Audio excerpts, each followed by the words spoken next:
Up, we have Emily. Emily, are you there? I'm here. Hi. Hey, hey. We're going to be talking about reputation and expressing membership in DAOs. Is that right? Yes, it's going to be all about badges. I'm a big fan of badges, as you'll learn in my presentation. Sweet. I'm excited for badges. I love badges myself. I can tell you that Xbox and its achievement system ate up a large part of my life chasing badges. That sounds familiar. I guess a lot of people can relate to that. Um, yeah, so right now I don't see anything. I believe you're going to be sharing your screen, right? Yeah, I just wanted to see if we're ready for that. But yeah, I can go ahead and share. Okay, excellent. Yes, I can see your screen. All right. So I'll just kick it off then, I guess, if Yeah, that's all please right with you. introduce yourself so we know a little bit more about you. And yeah, please take it away. Yeah, sounds good. So I'm Emily. I'm based in Berlin, in Germany. I started contributing to DAOs last year, mainly Bankless and Shark DAO, or where I was the community lead earlier this year. And I'm currently devoting most of my time to building Otterspace. My background is in product management. I worked at SoundCloud for a long time, where I was the lead for creator monetization. And over there, I started looking into how we could leverage NFTs to reward fans of artists. So this is kind of how I got pulled into both the Web3 rabbit hole and the badges rabbit hole. And as I got into DAOs last year, I started seeing lots of examples of DAOs using badges, and often without even realizing that that's kind of the construct they were using. And I also started seeing a lot of potential use cases and applications. So in this presentation, I'll share why I think badges are such a useful concept for DAOs and how I think they can be leveraged for membership, reputation, and power. All right, let's get into it. So, a brief history of badges. Badges have been used by humans to represent lots of different things through the ages. We can go back to like the 12th century, where coats of arms were used to show affiliation and represent status by knights in the UK. And in the UK, they were actually granted by a specific organization that was in charge of maintaining an objective system of the coat of arms and making sure that only eligible groups were granted the correct arms to represent, their status and affiliation in society. And then if we go a little bit later in the 19th century, that's when army and police badges started being used to represent in the police, a job. In the army, sometimes they used to represent a specific team affiliation or a branch of the army. And then, of course, there's all of the army awards, which are given for, exceptional service in the army. Out of that, in the 20th century, grew the scout badges. They evolved. They were invented by someone who used to be a military general. And they're used currently, I think they're like one of the most extensive systems of badges. They're used for skill progression, event participation, and also specific achievements. And then next we have World of Warcraft and other similar games, which Penguin already alluded to. So World of Warcraft, I think, doesn't specifically have badges, but there are some, objects that bestow power and reputation and can only be earned through gameplay. So I think that's still something that we can learn a lot from. And then more recently, something that I've been noticing a lot is how people use stickers on their laptops or their water bottles. And this is a bit of a different case because you can buy stickers, so they're not something that is like given to you. But they're still being used to signal affiliation or event participation. I have a notebook here next to me that has stickers from Shelling Point and the Global Governance Gathering. So by showing those off, I'm showing that I attended those events. And then the Twitter blue checkmark is an example of a modern badge. It's given by Twitter to notable accounts, and it's kind of mysterious what you have to do to be considered notable. So it gives you a sense of reputation if you have that badge on your profile.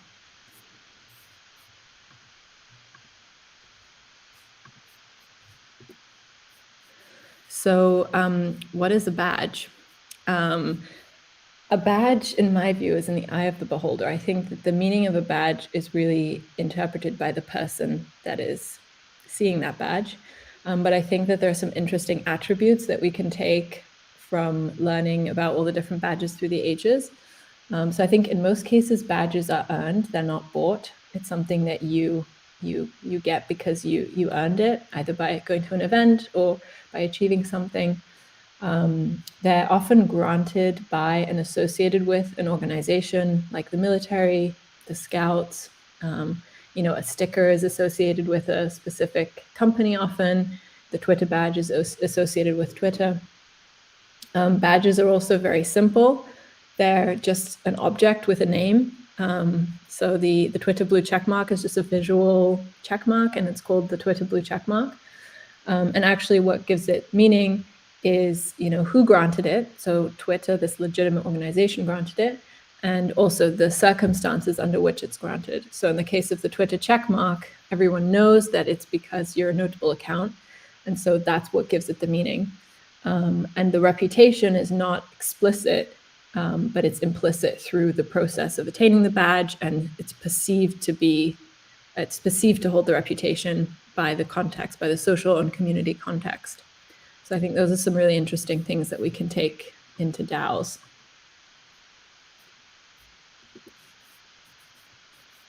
So next, I'd like to go through a few case studies of badges in DAOs that I have observed in the DAOs that I've worked with.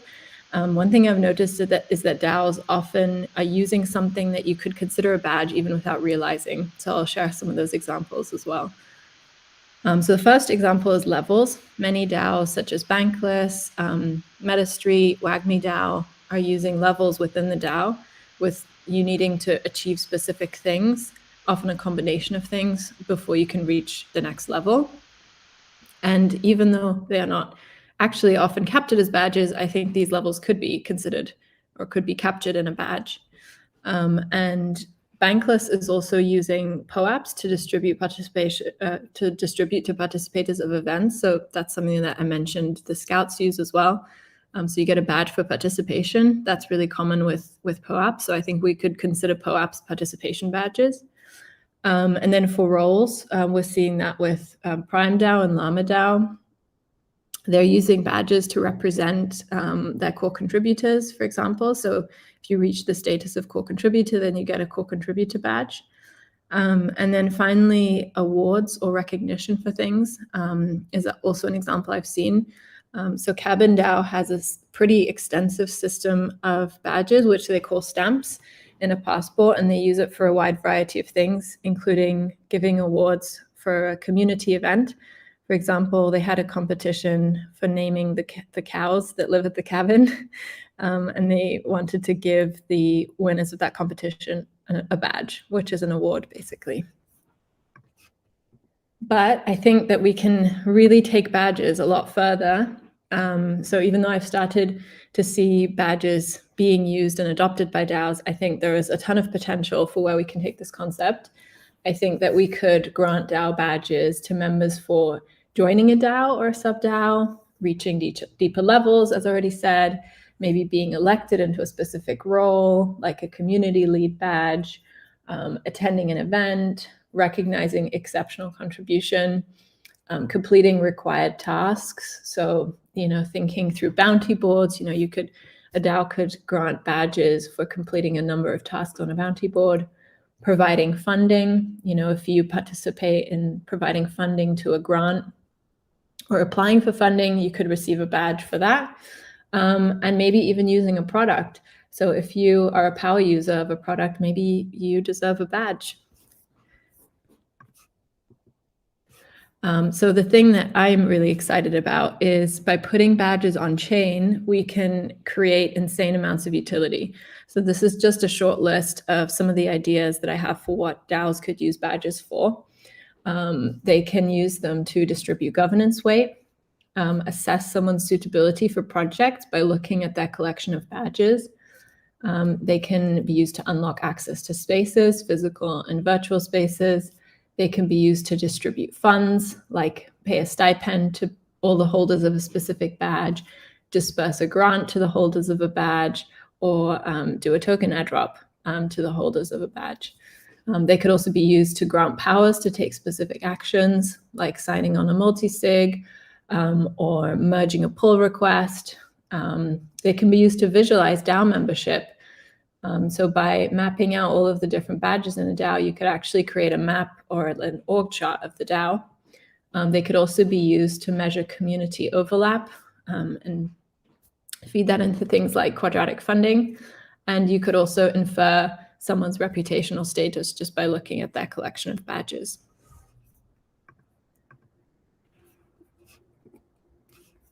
I also think badges are very exciting because they can be used to bring more organizations into Web3 if we look further into the future. Because badges could allow organizations to set up a DAO without a treasury or an ERC20 token. So they could create a non-financialized DAO, basically just a group of individuals with governance. And in addition to that, badges could actually allow Web2 organizations to start issuing badges without committing to setting up a DAO.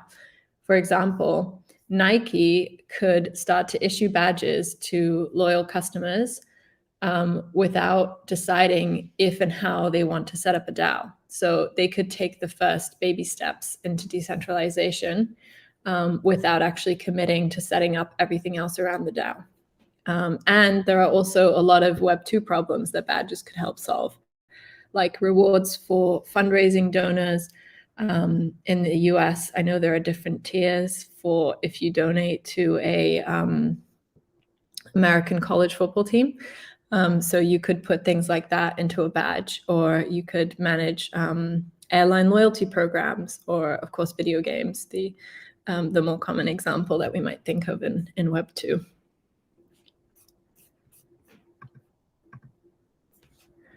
So the really exciting thing is that the future is here. The future is DAO. A lot of this can already be done with Autospace, which is a tool that I'm building. You can issue badges for your DAO and sub-DAO, generate claim links for consensual minting, and it's based on the EIP 4973 non-transferable token standard. So it's tied to your identity. And then coming soon, the badges will be reassignable between wallets and revocable by the DAO, and can be issued permissionlessly based on and off-chain requirements. So I have some time for questions next, and feel free to follow me on Twitter and DM me as well if you have any other questions. I'm at mthemaker on Twitter. Thanks so much, Em. I think that was super cool. I like Otter Space too. I love puns, and I think Otter Space is super cool. Thanks. I like puns too. So one of the things that I was thinking about is with badges, a big part of them is identification and being able to, at a glance, interpret a lot of information. And as you say, like who issued it, kind of how reliable it is, and what the skill set are. Can you talk a little bit about what kind of badges specifically might be issued, or that you see in the future? Yeah. So as you mentioned, the organization issuing the badge issuer is a big part of that badge having meaning. So in the protocol we're developing, every badge is associated with an organization or a sub-organization. So we're creating the possibility to have a hierarchy of DAOs and sub-DAOs. And that will be referenced within every badge. So the badge, that piece of information about who issued it, will always be there, and will be able to give the badge meaning. What was the second part of your question again? So the second part was, what types of badges? Yeah, what types of badges do you see that you'll be issuing soon? So the DAOs we're working at the moment, some of them are issuing level-based badges, so they're progressive and they represent deeper knowledge of and contribution to and participation in the DAO, and then they're being used to increase the governance weight based on the badge ownership. Another DAO that we're working with is issuing core contributor badges to the core team, and then also using that to distribute governance power influence, and potentially also funding. So in the case where you have core contributors that receive a monthly stipend, they receive a flat amount of payment. We're working on an integration with the DRIPS protocol that will allow you to stream funds to a badge while that badge is active. That's super cool. I wanted to talk really quickly about reputation as well with the ID. Musashi has a couple of questions about reputation with potentially non-transferable badges and like what that means about reputation. Can you talk about if any of the badges will be used in kind of a negative actions, or are they mostly positive badges? That's a great question.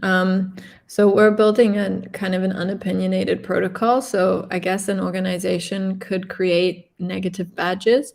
But one of the key design decisions we've made is that every badge needs to be minted by the ultimate holder. So an organization cannot create a Laya badge and then airdrop it to people. That's not possible. So they could create a Laya badge and distribute claiming links, but the people wouldn't have to claim them. So that's really important because we don't want people to be transferring non-transferable tokens without consent. And then I guess another part of that question, or implied part, was about, how do you make sure that you can retain your reputation even if you have to rotate your keys or you lose access to your wallet? So we're working on a reassignment contract that can reassign a set of badges to a new wallet, and that can be controlled by the DAO or however the DAO wants. They could be controlled by multisig or by DAO governance, or however they want to manage that.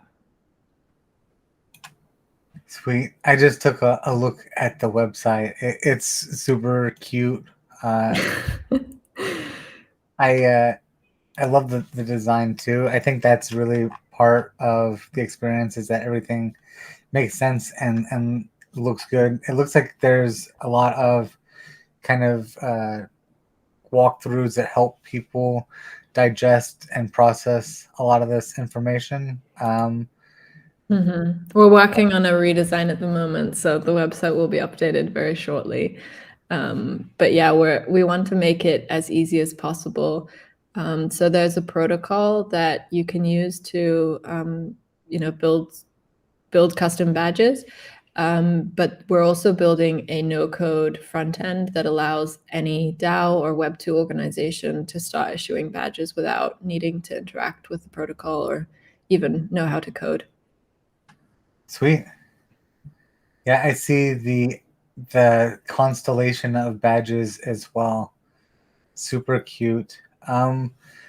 What is one of the key things for iconography that helps tell a story in an image? Like if we look at your otter here, even on the slide, you can see it tells the story through even like the character design. He's very distinctive. The bubble tells you he's in outer space. Are there any kind of tricks that you have or advice you can have for people creating badges to help tell a story through their characters?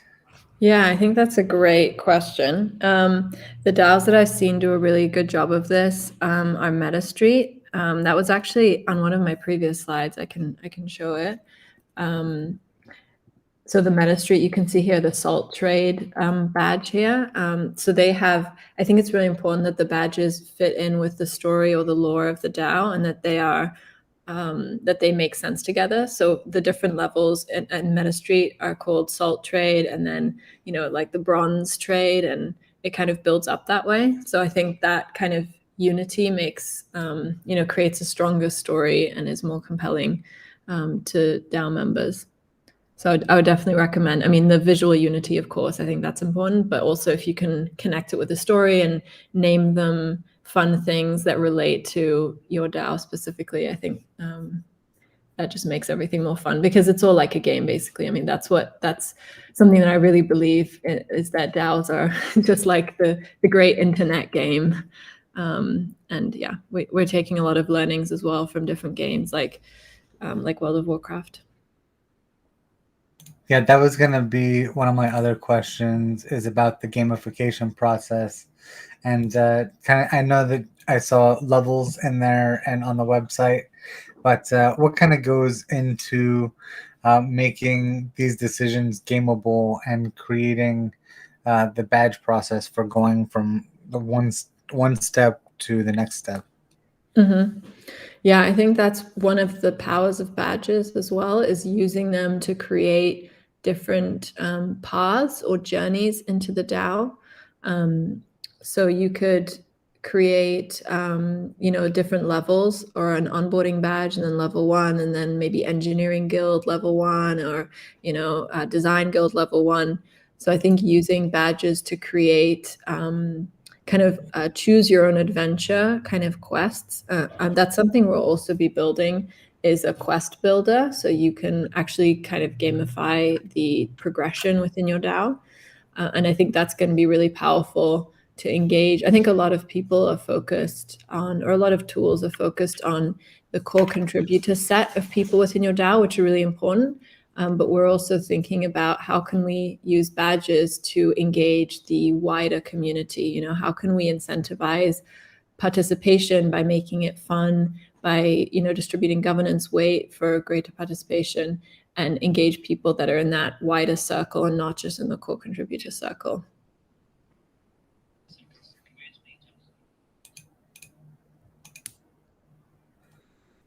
Wow, that's definitely a lot of useful information for anyone out there, kind of trying to tell their story with, because we've seen today that telling your story succinctly and getting it so that the message comes across clear is often difficult, and I think that's a key part of what you're describing. So being able to use the paths and building up skills over time is something that I know the Web3 skills has been instrumental in Tenpenny as well. So yeah, I think he should definitely check out Otter Spaces too. Do you have some links that you can share? What's the best place? Is it email and Twitter the best place for people to engage? Or Yeah, I think, definitely Twitter. Like I said, our website is going to be updated pretty soon. So, we're moving fast. So we're changing things quite frequently. But Twitter is definitely where we'll be sharing updates. And feel free to DM me or DM the company account as well. We reply to DMs. excellent. Thanks so much, Emily. Wonderful. And if today. someone has other examples or case studies of how they've used the concept of badges in their DAO, that's also something I'm really interested in seeing. It's just interesting to see how lots of different DAOs have used this this construct. Great, thank you. So I'm trying to get our next guest up on stage. It sounds like he's having a bit of technical difficulty. Okay, no worries. If there are any other questions in the chat, I'm happy to answer them. I can't see the chat though, so.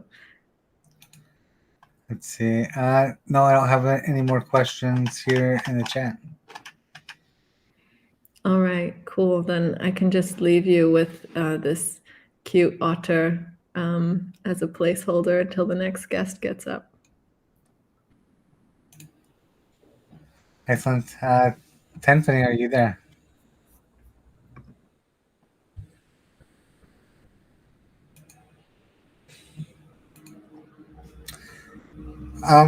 Emily, one quick question for you. How did you get into the DAO space? Yeah, I touched on this a bit at the beginning. So I got really interested in NFTs in the context of my job at SoundCloud, and SoundCloud is a very community-based platform. Actually, even though it's not like our core product, but there's a lot of communities that thrive on SoundCloud. So I was looking into how we can build out more of a community presence and use NFTs to represent fandom. So, like giving out an NFT if someone is like the first listener of an artist or an early supporter, things like that. So that's kind of at the end of 2020, beginning of 2021, I started getting really interested in that. And then I learned about DAOs and the synergies between the community and DAOs. Like my community experience on SoundCloud and DAOs got me really interested in that space. So yeah, I got involved last summer and haven't looked back since. Awesome. That's so cool. I guess I don't really know the inner workings of SoundCloud. It's nice to hear that it's very community focused as well. So super cool. Um, yeah, I think 10 is in now. And are you there, Scott? Yeah, I'm here. Awesome. Well, awesome. Thanks again, Emily, for telling us about membership and badges. That was a great presentation. We learned a lot about character design and iconography, and kind of where we've gone and where we're going to go. So yeah, I think you also touched on a common thread today about people telling their story and doing it in a way that others can engage with it and kind of find their own path through it. So yeah, DAOs are definitely a kind of landscape that we need support and to build skills and reputation. So I think badges are a great way to do that. Thank you so much for sharing. Thanks for having me.